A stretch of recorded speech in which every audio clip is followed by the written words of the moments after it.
नमस्कार। आप देख रहे हैं न्यूज़ और मैं आपके साथ विपिन। कहा जाता है कि धुआं उठने का मतलब होता है कहीं न कहीं आग सुलग रही है। एक खुशफुसाहट का आज अंत हो गया। जेडीयू के अध्यक्ष ललन सिंह को आज उनके पद से हटा दिया गया।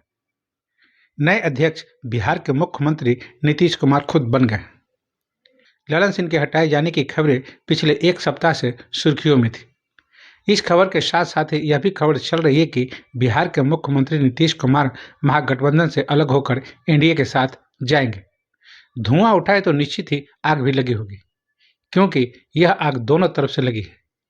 ललन पर आरोप रहा कि वो जनता दल की बजाय आरजेडी के लिए काम कर रहे थे। कहा जा रहा है कि जेडीयू को तोड़ने की भी प्लानिंग हो रही थी। निश्चित है महागठबंधन अब ज्यादा दिनों का मेहमान नहीं है। वहीं चुनावी रणनीतिकार प्रशांत किशोर ने कहा था कि नीतीश कुमार जब भी कोई दरवाजा बंद करते हैं तो खिड़की खुला रखते हैं। मतलब साफ है कि नीतीश को कोई भी सहारा चाहिए। दूसरी ओर केंद्र में फिर से सत्ता में आने के बेचैन बीजेपी को बिहार में क्लीन स्वीप चाहिए, जिसमें नीतीश कुमार उनके मददगार बन सकते हैं। आइए देखते हैं कि नीतीश कुमार को एनडीए अपने साथ लेने के लिए क्यों मजबूर है। बीजेपी के लाख कोशिशों के बाद भी बिहार में कदावर नेतृत्व नहीं तैयार हो सका। बिहार के बीजेपी के सुशील मोदी, नित्यानंद राय आदि मानते हैं कि बिहार में नीतीश का साथ जरूरी है। बिहार बीजेपी के अध्यक्ष सम्राट चौधरी अभी भी अपनी जाति के ही नेता हैं। हालांकि आज की बीजेपी किसी भी प्रदेश में कोई चेहरा नहीं बना रही है। अभी हाल ही में हमने देखा कि मध्य प्रदेश, राजस्थान और छत्तीसगढ़ में बीजेपी ने नरेंद्र मोदी के चेहरे पर ही चुनाव लड़ा और वो सफल भी हुए। पर इन तीनों राज्यों में बीजेपी का आधार बहुत पुराना है।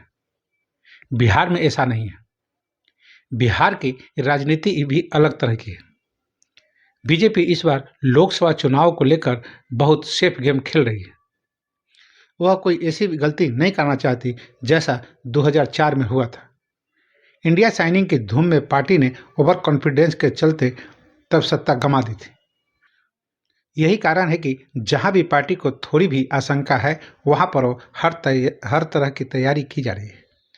पार्टी को पता है कि उत्तर भारत से अगर अधिकतम सीटें नहीं मिली तो खेला हो सकता है। वर्ष 2019 में बिहार की सफलता में बिहार के मुख्यमंत्री नीतीश कुमार के अहम रोल से इनकार नहीं किया जा सकता। कहा जा रहा है कि बीजेपी के अंदरूनी सर्वे में भी लोकसभा चुनाव में स्थिति ठीक नहीं बताई जा रही है। बिहार की कास्ट पॉलिटिक्स के कैलकुलेशन में बीजेपी के लिए नीतीश जरूरी है। वैसे तो पूरे देश की राजनीति में जाति सबसे महत्वपूर्ण भूमिका में होता है, पर बिहार की राजनीति में इसका असर कुछ ज्यादा ही है। उत्तर भारत में मंडल आयोग का सबसे अधिक भी प्रभाव बिहार में रहा। पिछड़ों में राजनीतिक जागरूकता के लिहाज से भी बिहार सबसे आगे रहा है। दूसरे यहाँ लालू प्रसाद यादव की पार्टी आरजेडी, नीतीश कुमार की पार्टी जेडीयू का अपना अपना जातिगत वोट बैंक है। इसके साथ ही कांग्रेस भी यहाँ उत्तर भारत के मुकाबले ठीक ठाक पोजीशन में है और यही कारण है कि बीजेपी को यहाँ पूर्ण बहुमत वाली राजनीति के एक बड़े भाई की जरूरत हमेशा रहती है। बता दें कि बिहार में 81.99% हिंदू हैं, जबकि 17.70% मुस्लिम, 0.05 ईसाई और 0.01% सिख और 0.8% बौद्ध समुदाय से जुड़े लोग रहते हैं। जातियों में सबसे ज़्यादा यादव 14.26% लोग हैं। यादव और मुस्लिम मिलकर करीब 32% होते हैं। इस 32% वोट पर आरजेडी का एक तरफा कब्जा है, जिसे आज तक न तो नीतीश कुमार भेज सके और न बीजेपी। यही कारण है कि जब भी बीजेपी या आरजेडी के लिए चुनाव लड़ती है उसे हार का सामना करना पड़ता है। इसीलिए ही वो दोनों पार्टियों नीतीश कुमार को अपने साथ रखना चाहती है। बिहार का क्षेत्रवार सियासी समीकरण के लिए भी नीतीश कुमार अहम है। बिहार के सियासी समीकरण अलग अलग क्षेत्र के हिसाब से अलग अलग है। कई क्षेत्रों में आज भी एनडीए के लिए लड़ाई मुश्किल है।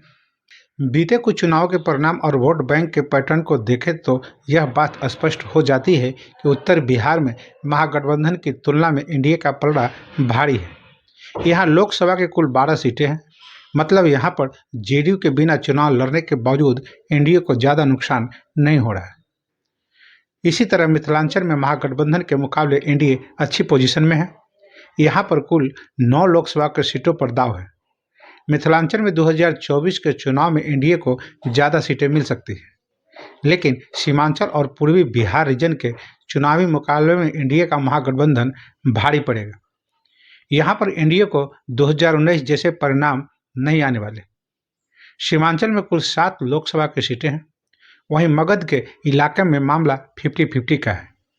यहाँ 7 लोकसभा की सीटें हैं, यानी यहाँ पर एनडीए का भी जोर है और महागठबंधन का, यानी यहाँ पर चुनावी मैच में कुछ भी हो सकता है। जबकि भोजपुर इलाके में 5 लोकसभा की सीटें आती है, यहाँ पर महागठबंधन मजबूत है। इस तरह कुल 19 सीटों पर एनडीए की स्थिति डामाडोल है। बीजेपी इतनी सीटों पर कतई 2024 में रिस्क लेने के मूड में नहीं है। नीतीश कुमार के साथ आए बिना इन सीटों को जीतना मुश्किल हो सकता है। 8 बार के सीएम, 6 बार के सांसद, साफ सुथरी सुशासन बाबू की छवि। बिहार के नेताओं नीतीश कुमार की छवि अपने समकालीन नेताओं लालू प्रसाद यादव और रामविलास पासवान आदि के मुकाबले बहुत साफ सुथरी रही है। उन पर व्यक्तिगत रूप से कोई भ्रष्टाचार का केस नहीं है। उन पर परिवार के लिए भी राजनीति करने का आरोप नहीं लगाया जा सकता।